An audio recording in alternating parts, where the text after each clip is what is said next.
Hello everyone, my name is Christian. Welcome back to my hobby blog. Today I'm going to be not really ranking my top 10 favorite books of the year, but these are 10 of my favorite books that I've read this year. So the way that I'm going to be doing this is I'm going to start with an honorable mention because I did get into manga at the end of the year, probably in the last month or two. But after that, I will be going through basically chronologically just my favorite books through the year. So I use Goodreads as a way to quickly look at the books that I had read. And I was basically like, yep, this was a 5 star. This was a 5 star. This was like a 4.5 out of 5. This one was 4.5, but I loved it. Stuff like that. So without further ado, let's just go ahead and start right in. So the manga that I read this year, and if you've been tracking my YouTube channel, you kind of know already about half of these choices, but maybe a quarter at the most, or at the least. But I ended up reading some Junji Ito for the first time, and I am very happy with this book. This was one of my favorite books that I read, and just the WTF factor in this book was just perfect, in my opinion. So, my first honorable mention will be Uzumaki. So, I read this last month in a day or so, maybe 2 days, and I absolutely devoured it. I love the artwork of it, I love the story, I love the characters, they were really fascinating, and especially the body horror stuff that Junji Ito was doing because this really like taps into some creepy stuff that I don't like, mostly with very enclosed spaces and just patterns in nature, uh, or at least haunted patterns in nature scare me. And this book did not help that at all. This is without a doubt one of my favorite manga that I've read ever, which is not a high bar because I've only read like Naruto in high school, Dragon Ball and Dragon Ball Z in high school, and that's about it. So yeah, Uzumaki, absolutely one of my favorite manga that I've read ever. So that automatically it goes to the top. But I put it as an honorable mention because it's the only manga, aside from one other manga, which I have towards the end. But so for the first book that I really enjoyed, this was book 3 of a series that a friend of mine, Amber, recommended me. And I ended up watching the Netflix adaptation of it, and I really enjoyed it. It wasn't as good as the books, obviously, but I did end up finishing at the beginning of the year Three Body Problem with Death's End. I fucking loved this book. This book was just so mind melting or melty for me, and I was just like blown away like from the middle of the book on, because book 2 was a real slog in my opinion. I still really enjoyed it, but I felt like it was basically like the prologue for book 3, because book 3, just right off the bat from the very first chapter all the way to the end, my mind was just blowing up like from one chapter to the next. And I love that shit so much. And Cixin Liu, the author of the series, he hasn't written really much fantasy or sci-fi outside of Three Body Problem. And I need him to write a lot more because his brain just has so much going on that I want to read more into it. And I've actually been thinking that I kind of want to do a reread in 2025, but I don't know yet. But without a doubt, this is one of my favorite books of the year, Death's End. So next, I ended up finishing this series actually as well, but I do not have a physical copy, so I grabbed book 1 off the shelf, and it is Will Wright's Cradle. So I forgot the name of the final book, but there's like 12 books or 13 books, so I can't remember them all off the top of my head. But I really, really loved Cradle. I've been reading this series since book 8 came out, Winter Steel, and wow, I'm very happy with the way that this series ended, because I was a little worried in, I guess, book 10, maybe book 11, when everything really started to get complicated and every chapter felt like an entire book. But the final book really delivers, in my opinion. And I love Will Wright's writing. He is, like, so kinetic, I feel like. Just the amount of energy that's always bouncing off the page is just phenomenal. I love the characters. I love Yeren. I love I can't even remember the names. I'm sorry, but I love all the characters in this book. Oh, Linden. Yeah, Linden. So Linden, I forgot his last name, but Linden is one of my favorite main characters of all time, which isn't showing right now because I'm forgetting a lot, but I did finish this in the beginning of the year, and I contributed to the Kickstarter to hopefully get a manga adaptation. Well, not manga, but a anime adaptation, because I really want this series to be adapted. I think this would really go down as one of the best adaptations, because the story and the world that Cradle tells just really is set up well for animation. So this is Cradle. If you haven't read it, please read it, because it is phenomenal, and I love it. Next. So this trilogy I finished this year as well. Well, I started it and I finished it this year, and I did reviews for each of the books, so if you want to know more, please watch that. And I also did a group discussion on these books. So without further ado, what was the book? So I finished Live Ship Traders this year by Robin Hobb, and I'm showing up Ship of Destiny, book 3 of the Live Ship Traders. I love this trilogy. This is without a doubt one of my favorite trilogies of all time, and easily my favorite Robin Hobb series that she has written. I'm on Tawny Man right now. I'm about to start book 3, but Live Ship Traders just hits everything that I love about fantasy. You have multi POVs of many different types of characters. You have a really interesting and burgeoning world, because where we left off from book 2, book 3 just explodes, in my opinion, for the Live Ship Traders. And I just love the ships as well, the live ships, because that aspect was something that I wasn't particularly fond of when I was reading about it back when I was starting book 1.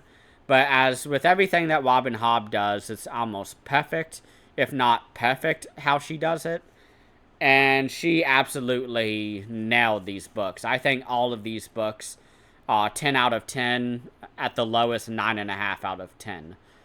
These books are perfect. I cannot sing my praises enough. I did a whole review series on these books, and also a group discussion. So if you want to know more, please check that out. Please read this if you haven't already. Make sure to read Farseer Trilogy first, though, because Farseer Trilogy is absolutely required before this book, because there's a lot of information that you get from Farseer Trilogy that you need for this book, or for this trilogy. So that is Live Ship Traders by Robin Hobb. Please read it if you haven't. So this is going to be a little funny, because I made a really long video about how much I do not like the Cosmere anymore.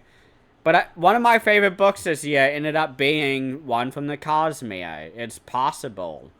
I'm a big fan of the Cosmere for the most part, but I have my issues with it, which I go over in Wind and Truth review, in my review for that. But what was the book that I really enjoyed? It was Yumi and the Nightmare Painter, which I have the Dragonsteel edition of. But I did really enjoy this. I read this back in April or May, I believe, early summer, and I just really wish that Brandon would limit himself to shorter books.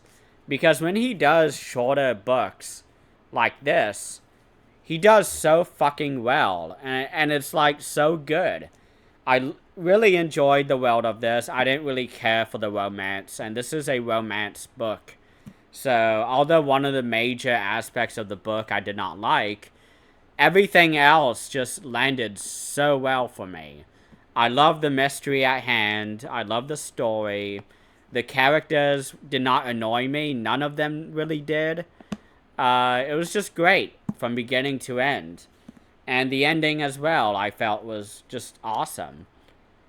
But aside from the romance, I felt really great about it. But again, the two main characters and the relationship I wasn't sold on. I didn't really care, but yeah, I greatly enjoyed this book. If you haven't read this, I think you can read this anytime in the Cosmere. So if you're new to the Cosmere and want something fun to read, this is it. In terms of standalone books. So, Yumi and the Nightmare Painter by Brandon Sanderson. Let me put this to the side. Okay, so this next book is technically part of, I guess, a two-creator world. So this is one of the Malazan books by Ian Asimov, and I ended up reading book 2 of the Crimson God series, which is, not book 2 is Return of the Crimson God. I love this book. I love everything Malazan. I finished that this year as well. Tease for later in the ranking. But I loved this book. I love the world of Malazan.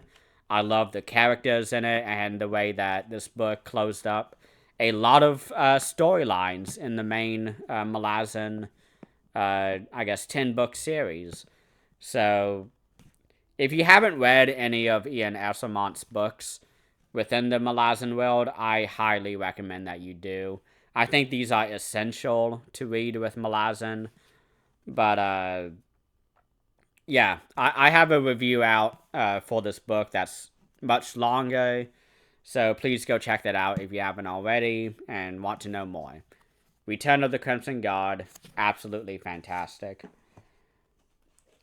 Another book that I read this year that I usually don't read is a autobiography, actually.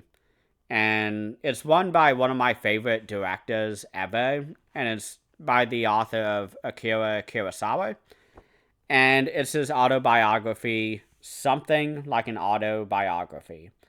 And this basically it's him recounting his life from his earliest memories all the way to winning all of the prestigious awards that he received when he made the movie Rashomon, which is an amazing movie. If you haven't watched it, please go watch it. But this is a really great book if you're a movie guy and want to know more about probably the best director of all time.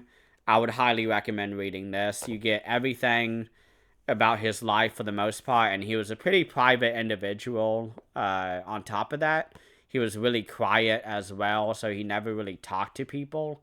So being able to just read this and getting entire conversations out of him uninterrupted is so just amazing.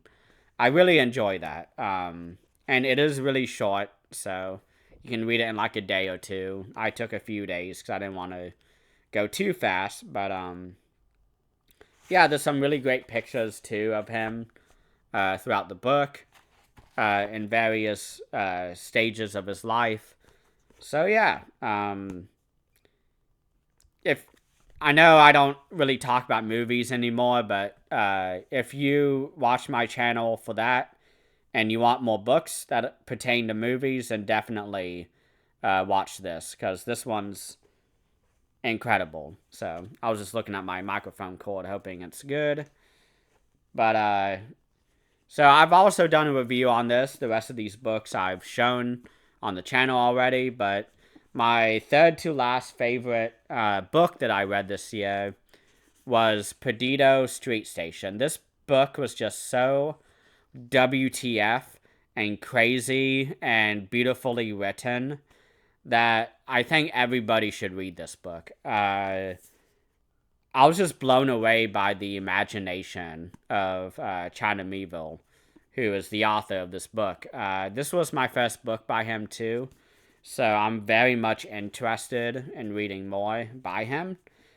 But this is all about a scientist who is trying to figure out, I guess, how to get other creatures to be able to take on characteristics of other animals.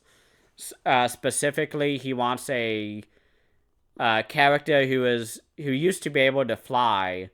He wants to be able to help them be able to fly again. And there's a lot of weird creatures in this book as well that we get a lot of explorations on. I'm trying not to talk about this book with really any sort of spoilers, because the less you know, the better.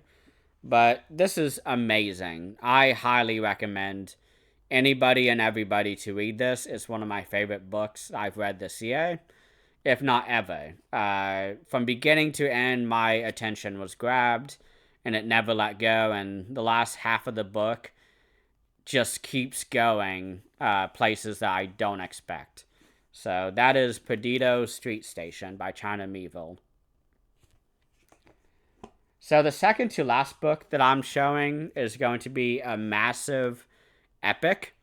It's one that took me many months to read, about 5 months, I believe, maybe 4 months. And it's a collection of stories that make up the very long, very epic masterpiece that is the Mahabharata. So I did read this this year, and I do plan on watching the TV show next year. But this is the story of Arjuna and all the other ascended gods and family members that's part of his family. And it's all about them learning about the nature of Dharma, what it means to be, I guess, the most holy of the most holy of the Hindu worshippers, because this is a holy book, but it's one that has had a lot of influence in the fantasy genre. Robert Jordan has made references to this book in The Wheel of Time, if you don't know about that. But I loved this book. I wish I'd read it a little quicker than I did, because there was a lot that I just kept forgetting about, having to be reminded of. But I'm really excited for the TV show, because I heard it takes out all of the filler and only keeps the main storyline, which is just phenomenal. Some of the battles in this book are just some of the most epic I've ever read. And I've read a lot of fantasy, so that's a very high mark to reach. But my final book that I have to show, and that I rated as probably my favorite book of the year. Well, before I go into that, let me do my final, I guess, honorable mention. So I started this manga earlier this year as well, like a month or two ago, and I'm going to be showing up the Blu-ray of the adaptation. But I am reading Berserk now. I am loving this manga. I love the world of Berserk. Kentaro Miura is just a genius, in my opinion. But I'm not that far in, so that's why it's just an honorable mention. But yeah, incredible. absolutely incredible. I love the series, and I'll definitely be rewatching it every year, probably for the rest of my life. But for the final book, after I've been gassing it up, so this is a book by Steven Erikson that I think is the best Malazan book. This is just balls to the wall crazy from beginning to end, in my opinion. And it just never stops. And everything was building up to this book. So obviously, I'm talking about Book 10, The Crippled God. Wow, wow, wow. I love this book. I've talked about it a lot on the channel already. I did a non-spoiler review, and I've also done a spoiler discussion with Dr. Philip Chase / Dr. Fantasy. So if you want to know more about my thoughts, spoiler thoughts about this book, please go check those out. But